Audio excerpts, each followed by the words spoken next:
Olá, amigos do Atualidades do Direito. Sejam bem-vindos. Estamos aqui para um evento muito especial. Hoje nós vamos discutir a respeito do novo CPC, um assunto que é de interesse nacional e de relevância nacional. Felizmente, para o Atualidades do Direito, nós estamos aqui hoje com a presença do deputado Sérgio Barradas Carneiro, que é advogado, administrador de empresa, pós-graduado em Ciência da Família e em Metodologia do Ensino Superior, filiado ao Partido dos Trabalhadores, foi vereador, deputado estadual, está na terceira legislatura como deputado federal, membro do Instituto Brasileiro de Direito de Família e autor da proposta de emenda constitucional 66 de 2010, a emenda do divórcio. Também recebemos aqui, com muita satisfação, o professor Luiz Delori, processualista civil, mestre e doutor em Direito Processual Civil pela Universidade de São Paulo, mestre em Direito Constitucional pela Pontifícia Universidade Católica de São Paulo. O professor Delori já é conhecido aqui da Atualidade de Direito, é da casa, é o nosso processualista civil e também está aqui para conduzir os nossos trabalhos. Passo então a palavra ao professor Luiz Delori para iniciarmos os nossos trabalhos, nosso bate-papo, nossa conversa tão importante de hoje. Prezados amigos da Atualidade, é um prazer estar aqui na companhia do nosso processualista, sim, também processualista penal, né? Menor importância, né, deputado Barradas? Uma menor importância, né? Professor Ivan aqui conosco, muito obrigado pela presença, professor Ivan, para nos auxiliar nesse debate. E, claro, agradeço ao deputado Barradas Carneiro. Comecei a discutir o novo CPC via internet, via Twitter. E desde os inícios das discussões, o deputado Barradas era também um autor ativo no Twitter debatendo o assunto. Posteriormente nos conhecemos pessoalmente, antes só encontro virtual, e aí, diante do pedido dos senhores, nossos leitores, nossos explicadores, nossos amigos do Atualidades, diante do pedido de debater o novo CPC, nós convidamos, e muito honrados com a presença, convidamos o deputado Barradas Carneiro para debater. Nada melhor do que quem está literalmente com a mão na massa, debatendo, fazendo o novo CPC, trazer aqui para os senhores um bate-papo informal com o objetivo de esclarecer as principais alterações do Código, esse bate-papo informal para que os senhores fiquem atualizados como exatamente é o nosso objetivo. Então, deputado Sérgio Barradas Carneiro, mais uma vez agradecendo a presença, gostaríamos de ouvi-lo a respeito do novo Código de Processo Civil. Bom, agradecer a esse convite, Ivan, Luiz, do Instituto LivreNet, aqui em São Paulo, mas falando para todo o Brasil. Dizer da minha satisfação como brasileiro em poder ser relator do principal código do Brasil. Ter sido autor da emenda 66, que ficou conhecida como a PEC do divórcio, já por si só teria valido toda a minha vida pública, até porque mantivemos a Bahia na vanguarda do direito de família, já que durante o Império nós só tínhamos o casamento religioso, e foi um baiano, Rui Barbosa, com a proclamação da República, quem instituiu o casamento civil no Brasil. Tempos depois, outro baiano, Nelson Carneiro, depois de 26 anos de luta, em 1977, instituiu o divórcio no Brasil. E 33 anos depois, outro baiano, que fui eu, consegui suprimir o Instituto da Separação Judicial e eliminar o prazo de 2 anos para o chamado divórcio direto. De forma que mantivemos a Bahia na vanguarda do direito de família e ladeamos na história do nosso país 2 grandes vultos, Rui Barbosa e Nelson Carneiro. Ter a oportunidade, como advogado, de ser relator deste Código de Processo Civil é, sem sombra de dúvidas, um coroamento na minha vida pública. Até porque o CPC é o principal código. É onde todos nós brasileiros vamos à justiça pleitear ou nos defender. Ninguém vai à justiça de primeira. Quando você compra um carro com defeito, um celular com defeito, quando você deve dinheiro a alguém ou alguém lhe deve dinheiro, quando você quer assegurar a posse de uma terra, a reintegração de uma posse, todas essas questões são decididas por regras que estão no nosso CPC. Daí a sua importância. O direito penal, que você conhece muito, Ivan, ele se destina a parte das pessoas, parte da sociedade. E o direito civil, o processo civil, ele serve a todos, inclusive a estes, quando não estão delinquindo, quando não estão infringindo a lei. daí a importância do CPC. E o Brasil teve 2 outros códigos, né? O de 1939, o Código dos Estados, e o atual, de 1973, em que vocês não eram nascidos, né? Em que não havia mestrado e doutorado, em 1973, de processo civil, e pessoas como o Luiz, por exemplo, estão há 20 anos numa sala de aula discutindo processo civil e tiveram agora a oportunidade de pegar toda a sua experiência, todos os seus estudos e pôr em prática. Em 1973, não só não tinha os mestrados e doutorados de processo civil, mas também é uma data anterior à lei do divórcio, admitia-se àquela época filhos ilegítimos, é anterior à Constituição de 88, é anterior ao Código de Defesa do Consumidor de 92, é anterior ao Código Civil de 2002, não havia Twitter, não havia Facebook, não havia informação em tempo real, não havia TV a cabo, quer dizer, era outra sociedade.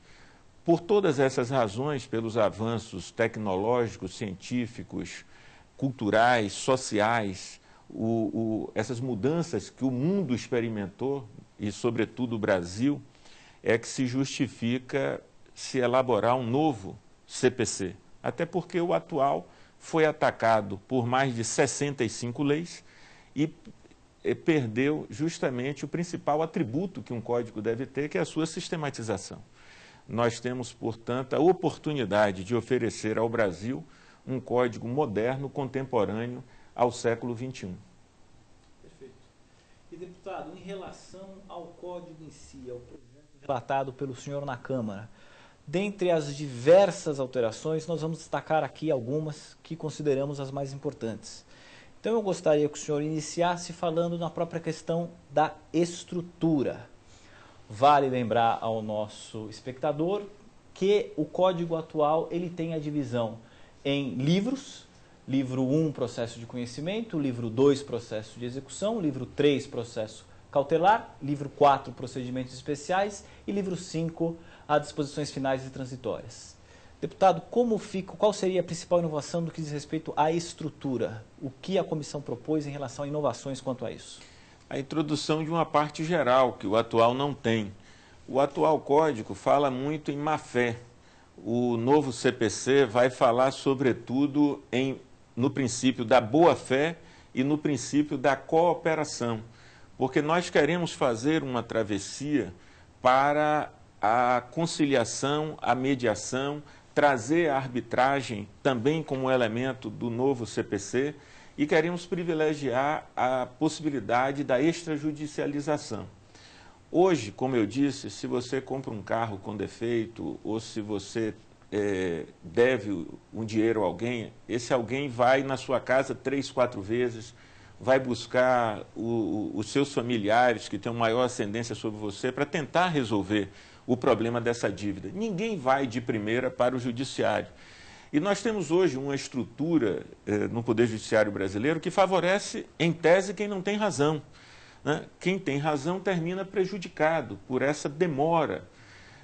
Esse novo CPC, ele está sendo feito também num momento muito importante da história do Brasil, que é um momento posterior à criação do CNJ, o Conselho Nacional de Justiça.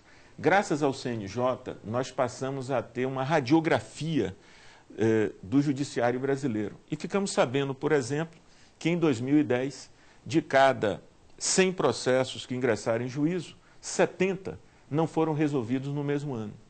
Nós ficamos sabendo que para o brasileiro cobrar uma dívida de R$ 1.500, você faz o Poder Judiciário gastar R$ 4.500 na movimentação, né, nos seus gastos. Nós ficamos sabendo que 43% dos processos nos tribunais de justiça do Brasil dizem respeito à execução fiscal. E esses processos de execução, eles têm uma duração de 8 anos e 2 meses. Ou seja, a sentença não é certeza de recebimento. Ao final desse processo, o bem pode não existir, pode já ter se deteriorado. E nós estamos tentando, nesse novo CPC, imprimir em cada etapa processual um elemento de celeridade, sem afrontar os princípios constitucionais da ampla defesa, do contraditório e do devido processo legal. Então, na parte geral, por exemplo, nós procuramos fazer uma travessia para os autos eletrônicos, que já é uma realidade na Justiça Federal, mas não é uma realidade em todo o Brasil. O CPC não trata disso, é função do CNJ, mas o CNJ vai ter que definir a plataforma tecnológica para que os sistemas se comuniquem, né, dado os recursos que são feitos. Nós introduzimos a questão do acordo de procedimentos, que não existe no atual CPC, que é a possibilidade de 2 advogados poderem consultar, por exemplo, que eu e o Luiz ingressamos em juízo, e o Ivan foi nosso perito, foi perito em processo seu, foi perito em processo meu, e eu pergunto para você, Luiz, o Ivan lhe atende como perito? Você disse, sim, muito bom, foi um bom perito para mim. Para mim também. Então, vamos fazer com que o Ivan seja o perito comum desse processo nosso? Você confia no laudo dele? Confio. Procuramos o Ivan e perguntamos, Ivan, em quanto tempo você faz essa perícia? 15 dias. Muito bem. Quantas testemunhas você tem? 2. Eu só tenho uma. Então, o advogado levará as suas testemunhas, né? Já que são importantes para ele, ele se encarregará de levar as testemunhas. É um elemento também de celeridade. E nós procuramos o juiz e submetemos a ele essa calendarização. Dizemos ao juiz que Ivan será o nosso perito comum, que ele levará 15 dias para fazer essa perícia e que, ao final dessa perícia, no dia X, nós vamos ouvir as nossas 3 testemunhas. E o juiz, então, vai homologar esse acordo de procedimentos entre nós, né, que é um acordo de cooperação, de boa-fé processual, que um advogado deve ter para com o seu colega, para com as partes, no melhor interesse dos seus clientes, para resolver a questão. Então, esse novo CPC ele vai privilegiar, sobretudo, o bom profissional que terá a habilidade, a civilidade, a urbanidade em tratar com seus colegas, com a magistratura, para resolver a questão. Os elementos, os instrumentos para isso ele terá. Agora, é preciso que nós tenhamos pessoas também culturalmente ajustadas a esse novo momento que nós queremos viver. A lei por si só não garante, né? A lei por si só, por melhor que seja, não garante a realização do direito. Em relação a esse aspecto tratado pelo deputado, é importante destacar que é uma modificação e uma resposta a uma série de críticas ao projeto do Senado. Porque no projeto que foi ao Senado, o projeto original, o juiz poderia, de ofício, proceder a essa alteração dos prazos e procedimentos. E isso considerou o juiz com muitos poderes, né? As críticas da doutrina foram nesse sentido. Então, a resposta da Câmara a essa crítica, e aqui me parece um ponto extremamente positivo, foi deixar não apenas a critério do juiz, mas a critério das partes, dos advogados e do juiz, ou seja, dentro do princípio da cooperação, que é um princípio expressamente adotado pelo CPC, pelo novo CPC, de acordo com as legislações mais modernas, no sentido de os advogados, como exposto pelo deputado, e não só o juiz, né? E com isso nós temos realmente uma inovação, é algo que não se verifica hoje em nosso sistema, essa proposta do Código. Introduzimos também, Luiz, a possibilidade da audiência de conciliação como primeiro passo dentro do processo, a menos que as partes manifestem na petição inicial ou na contestação de que não deseja que haja essa conciliação. Em não havendo essa manifestação contrária, a primeira etapa será justamente a audiência de conciliação. Só fazer uma colocação em relação a essa questão. Eu visualizo nessa situação uma valorização do papel do advogado, né? Porque as partes, como o deputado muito bem colocou, quando ela vai a juízo, ela já está no limite, né? Então, sim, existe uma lide, existe uma pretensão resistida, e o advogado é que vai conversar com o outro advogado. Então, é um diálogo culturalmente possível e juridicamente possível de acordo com a nova realidade do CPC. Então, acho que é totalmente viável essa conversa entre advogados em busca dessa procedimentalização específica, no caso concreto. Quando você trata de direitos disponíveis, né, em que as partes estão em situação de equilíbrio, isso não é possível, por exemplo, nos contratos de adesão, o que não é proibido é permitido. Então, o CPC avança no sentido de permitir que esse diálogo seja feito, porque nós partimos do princípio de que o advogado quer resolver a questão, né? Quanto mais cedo ele resolver, mais rápido ele recebe os honorários dele. Deputado, prosseguindo na parte geral, gostaria que o senhor se manifestasse um pouco a respeito dos prazos. O que de novo do prazo o Código traz? Uma velha reivindicação da nossa OAB de que os prazos sejam contados em dias úteis, dada aquela famosa citação das quintas-feiras, em que o advogado não perde o prazo, mas perde o final de semana. O problema dos prazos no Brasil não são os prazos dos advogados. Os advogados, via de regra, eles cumprem com a sua obrigação. O problema da justiça brasileira são os prazos impróprios, são os prazos dos juízes e os prazos das prateleiras. De forma que, quais as modificações? Nós colocamos 15 dias contados em dias úteis. Nós acabamos com o prazo em quádruplo para o poder público recorrer e ficaram os 30 dias, né, úteis, o prazo em dobro para o poder público contestar ou recorrer. Então, a novidade em questão de prazo são essas. Os embargos de declaração ficam com 5 dias. Existe no Código uma unificação do prazo recursal, de uma forma geral são 15 dias para os recursos, exceto, como mencionado aqui, o prazo de 5 dias dos embargos de declaração. Deputado, ainda na questão da... O Ivan queria fazer uma intervenção. Perdão, Ivan. Não, só para... estouramos o tempo do primeiro bloco. Né? Vamos fazer, então, uma pausa e já voltamos para dar continuidade a essa conversa. Até já. O deputado fala da